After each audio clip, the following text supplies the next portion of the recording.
Kagwapo, masawa ko ba? Wa ka hilasin na horon first. First, wa ka hilasin. Ha? Wa ba ka hilasin na horon? Ano ka? Magninong tayo. Hilas kay ko karon gyud kasal ko diya. Kasal ko gyud apil sa lumanin kasal. Ganyan. Rose.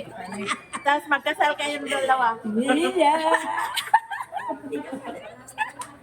Chan chan daram. Sila. Chan chan charan. Hilang sa dalawa. Chan chan charan. Ate pare, Chan chan charan. ate pare. Kami na nandun na lang ikasal Kami lang daw. wala akong pagkasal kay wala po si ano. Daw, itigil ang kasal. Pinsan ko, ate pare. Hello po. Kaya sa Mga- magpagkasal ngayon mga guys ninong yan. kay wala man si kuan si Mayor kami sa lang magpagkasal. Oo. Double wedding may karon guys. kita mo double wedding ha. Oh. Ay, saan po ba yan? Sa may ano? Oo, ginamit ko. Wa kang maingay kay Papahihin po Ay, yan. papahihin Hindi niyo ba po ako? Ano ina niya? ginagamit ko mga... Ay ibig sabihin hindi na ako mag-asawa niyan. Dalawa na. Hindi siya magkapag-asawa. Hindi na ako mag-asawa. Pang tatlo? Pang tatlo na.